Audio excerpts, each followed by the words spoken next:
Hi friends, welcome to Harshi Tanu's world. ఈరోజు recipe తోటకూర చపాతీ. ఈ తోటకూర చపాతీ చాలా హెల్త్కి చాలా మంచిది. పిల్లలు తోటకూర ఇష్టంగా తినని వాళ్ళు ఇలా చపాతీలాగా చేసి పెట్టని ఎంతో ఇష్టంగా తినేస్తారు. ఫస్ట్ తోటకూరని శుభ్రంగా కడిగేసేసి సన్నగా కట్ చేసుకొని పెట్టుకోవాలి. అట్లాగే 3 పచ్చిమిరపకాయలు, అల్లము ఇట్లా దంచి పెట్టుకోవాలి. జీలకర్ర, కరివేపాకు. ఇప్పుడు గోధుమ పిండి తీసుకొని దాంట్లో ఇవన్నీ వేసేసేసుకోవడమే. ఈ తోటకూర, జీలకర్ర, అల్లం, పచ్చిమిరపకాయ, కరివేపాకు మొత్తం ఇవి వేసేసేసుకోవాలి. 1 స్పూన్ సాల్ట్, పిండికి సరిపడంత సాల్ట్ వేసుకోండి. ఇప్పుడు ఇది మొత్తాన్ని మిక్స్ చేసేసుకోండి.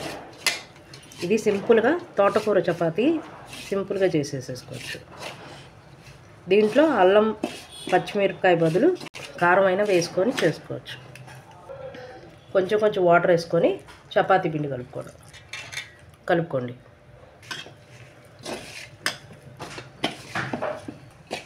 ఇంకొంచెం వాటర్ పోసుకోండి. ఇప్పుడు ఇట్లా ముద్దలాగా అయిపోయింది కదా, చపాతీ ముద్దలాగా కలుపుకున్నారు కదా, దీనిపైన కొంచెం ఆయిల్ వేసుకోండి. దీంట్లో ఇట్లా కొంచెం ఆయిల్ వేసుకుంటే సరిపోతుంది. ఇంకొకసారి ఇట్లా మిక్స్ చేసుకొని ఇది ఒక పావు గంట కానీ అరగంట కానీ నానబెట్టేసేసి తర్వాత చపాతీలు వేసుకుందాం. ఇప్పుడు దీన్ని ఒక అరగంట పాటు నానబెట్టుకుందాం. చపాతీ పిండి అరగంట నానింది, చపాతీలు వేసుకుందాం.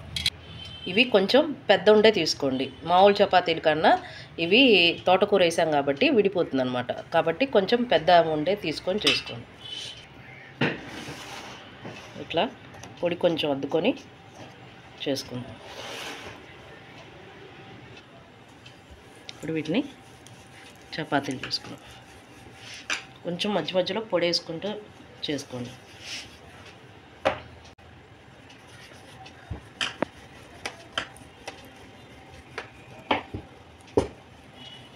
ఇవి ఇట్లా చపాతీలా చేసుకొని ఇప్పుడు దీన్ని కాల్చుకుందాం.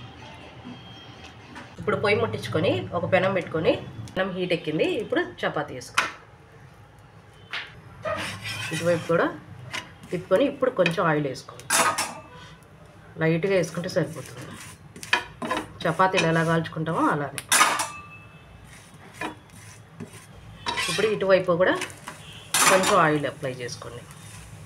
ఈ తోటకూర చపాతీలు చాలా బాగుంటాయి. ఒకసారి ట్రై చేయండి. చాలా సింపుల్ కూడా తయారు చేయడం. అట్లాగే ఇంకో వండ తీసుకొని రౌండ్గా చేసుకొని చేసుకోండి. ఇప్పుడు ఇది కూడా చపాతీ చేసుకుందాం.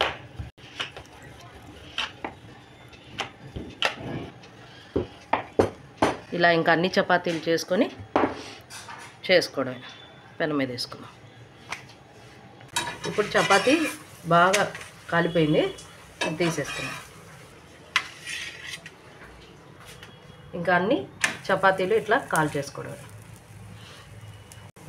పిల్లలు ఆకుకూర తినపోతే ఇట్లా చపాతీలో వేసేసి పెట్టేసేయండి, హ్యాపీగా తింటారు. చాలా మంచిది, ఆకుకూరలు తినటం వల్ల చాలా మంచిది హెల్త్కి. ఇది మీడియం మంట మీద కాల్చుకోండి, లేకపోతే మాడిపోతుంది. ఇంకా అయిపోయింది. ఇప్పుడు చపాతీలు రెడీ అయిపోయినాయి. ఇప్పుడు మనం ఈ చపాతీలోకి 1 కప్పులో పెరుగు తీసుకొని దీంట్లో 1 స్పూను ఆవకాయ, ఈ పెరుగులో ఇలా పచ్చడి వేసుకొని ఇట్లా మిక్స్ చేసేసుకొని ఈ చపాతీలో తింటే చాలా బాగుంటుంది. ఎంతో రుచికరమైన తోటకూర చపాతీలు రెడీ. ఇవి చాలా మెత్తగా చాలా బాగా వస్తాయి. ఇప్పుడు టేస్ట్ చూసి చెప్తాను. ఇది ఇట్లా డిప్ చేసుకొని తినండి, సూపర్ ఉంటుంది. సూపర్ అమ్మా, చాలా టేస్ట్గా ఉంది. మీరు కూడా ఒకసారి ట్రై చేసి చూడండి. మీకు కనుక ఈ వీడియో నచ్చినట్టయితే లైక్, షేర్, సబ్స్క్రైబ్ చేసుకోండి. Thank you.